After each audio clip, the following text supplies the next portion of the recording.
Bonjour, c'est André. J'ai le plaisir de vous retrouver pour cette seconde présentation du masque de luminance sur All-in-One Photoro 2020.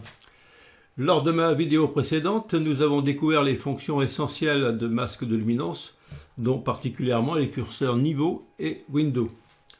Aujourd'hui, je vous propose d'appliquer nos connaissances à deux exemples. Une première photo d'intérieur très contrastée, saisie lors de l'exposition des cabinets de curiosité, au fond Hélène et Édouard Leclerc à Landerneau, et une seconde photo présentant une cascade au barrage de Bosméléac au centre Bretagne. Voyons la première photo. Cette photo représente un espace de présentation avec une vitrine extrêmement longue sur laquelle sont alignés des sabliers de la collection de Jacques Attali. Le temps qui passe peut être une obsession. Afin de travailler le masque de luminance, je vous propose d'ajouter un texte sur cette photo, mais ce texte, je propose qu'il ne paraisse que sur les zones sombres et qu'il disparaisse sur les zones claires. Les deux bandes lumineuses n'auront pas de texte, les zones sombres seront affectées d'un texte. Voilà, nous allons donc entrer directement dans la réalisation de ce projet. J'ai réalisé quelques réglages de base sur cette photo que vous pouvez observez ici, et nous allons tout de suite introduire notre texte. Notre texte sera obtenu dans Effet, Ajouter un filtre. Dans Ajouter un filtre, nous avons ici un filtre de texture. La texture qui apparaît spontanément est celle-ci. Elle s'intitule Walls, et avec un nom particulier plus un mode. C'est pas ce que je souhaite, je veux un texte. Si je vais rechercher dans série de textures, je vois ici texte. Là-dessus, je trouve texte et ma foi, celui-ci me convient bien. J'applique donc un texte sur ma photo qui apparaît sur l'ensemble de cette photo dans les parties claires comme dans les parties grisées ou encore dans les parties sombres comme on voit là-haut. Je conserve le texte dark, texte 1, je conserve le mode subtil parce qu'il en existe plusieurs modes. On pourrait par exemple, vous voyez, plus léger, plus sombre, remplacer, etc. etc. Je garde subtil, c'est pour simplement faciliter la vue. Ce texte présenté comme ceci est tout à fait intéressant parce qu'on le voit bien sur la partie de gauche, on le voit sur la partie centrale en grisé, et on le voit aussi dans la partie haute. Alors notre projet, ça sera donc de supprimer ce qui apparaît dans la partie grisée au-dessus et sombre au-dessus. Notre projet sera donc de supprimer le texte qui apparaît ici dans la partie blanche au-dessus. Comme nous le savons faire, nous allons activer maintenant dans l'encadré texture en bleu, nous allons activer le masque de luminance. Le masque de luminance apparaît en blanc, donc nous n'avons à ce stade rien modifié et nous activons Lumen. Voici ce masque qui apparaît, avec ici les deux bandes lumineuses de chaque côté et le reste paraissant relativement sombre. Si j'affiche mon masque, voici ce qu'il donne. Si je fais à nouveau affichage, voici ce que j'obtiens sur la photo. Nous allons donc travailler, comme on l'a vu dans le tutoriel précédent, sur niveau.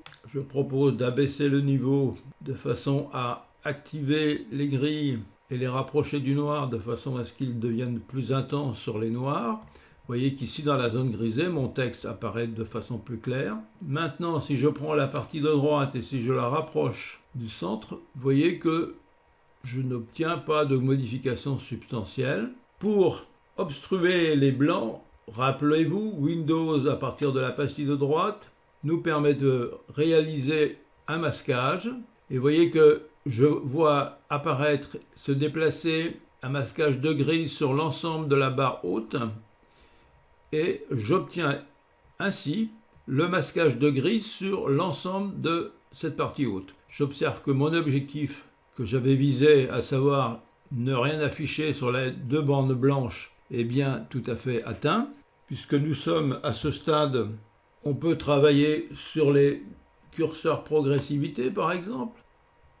Vous voyez que la progressivité intervient assez peu, en l'occurrence ici, parce que les zones de niveau sont extrêmement bien verrouillées. Et si nous intervenons sur densité, vous voyez que je j'augmente la densité de mon texte, mais je quitte l'objectif de supprimer le texte dans les zones blanches, donc il me faut remettre un peu de densité pour faire disparaître tous les textes dans les zones blanches. On verra dans la prochaine séance un exemple d'inversion qui nous servira d'outil principal pour gérer la modification sur la photo. Nous allons donc voir maintenant l'application du masque de luminance sur ON1 PhotoRAW 2020 à cette photo de cascade prise sur le barrage de Bosméliac dans les Côtes-d'Armor. Nous allons essayer de développer le contraste sur ce rocher qui supporte la cascade, ainsi d'ailleurs que sur les feuillages des arbres qui l'environnent. Pour ce faire, nous allons travailler comme d'habitude sur Effet, ajouter un filtre, et nous allons travailler sur contraste dynamique. Nous allons cliquer contraste dynamique. Contraste dynamique apparaît ici avec son cadre bleu comme à l'accoutumée. Pour activer le masque, intervenons ici sur la pastille noire. Voici le masque qui apparaît. On va développer le masque de luminance. Clic gauche sur le masque de luminance. Voici le masque de luminance qui apparaît. Nous allons afficher ce masque dans la fenêtre centrale.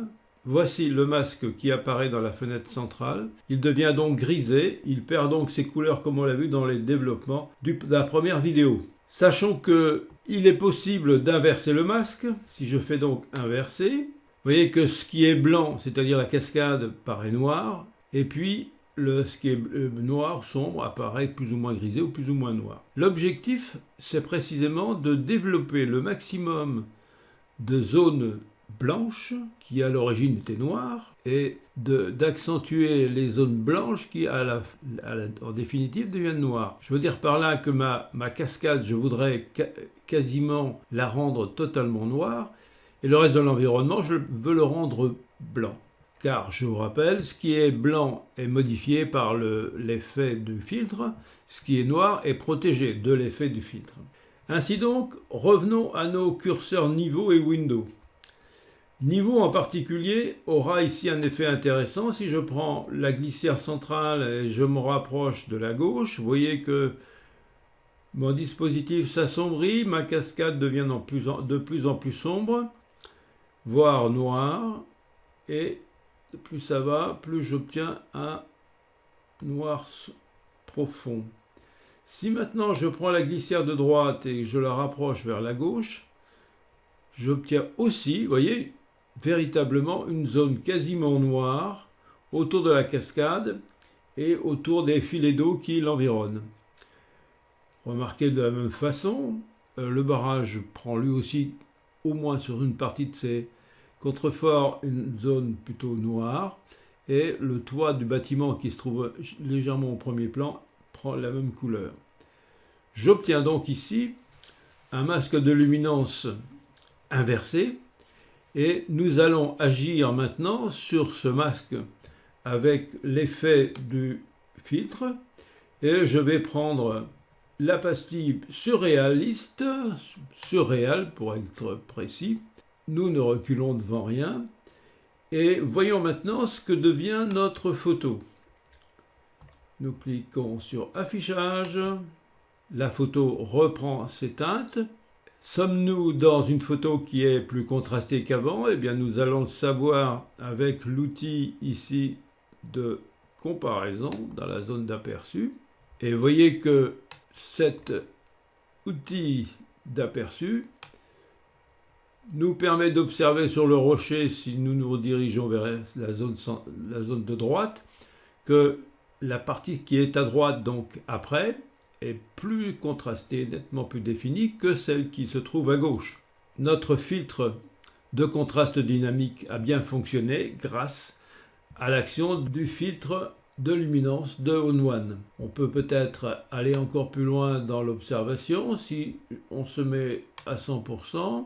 Et que l'on choisit la zone concernée, on va peut-être déplacer le curseur sur la droite pour analyser ce qui se passe sur ce rocher. Et bien, vous voyez que la zone droite de ce rocher eh bien le contraste est plus net que ce qui se passe sur la zone gauche. C'est quand même assez caractéristique. Si maintenant je me déplace par exemple ici, vous voyez que lorsque la fenêtre se déplace, on obtient à droite une zone plus contrastée que celle de gauche qui est celle de l'origine. Voici donc ce que l'on peut obtenir avec le masque de luminance de On-One en ayant inversé le masque de luminance.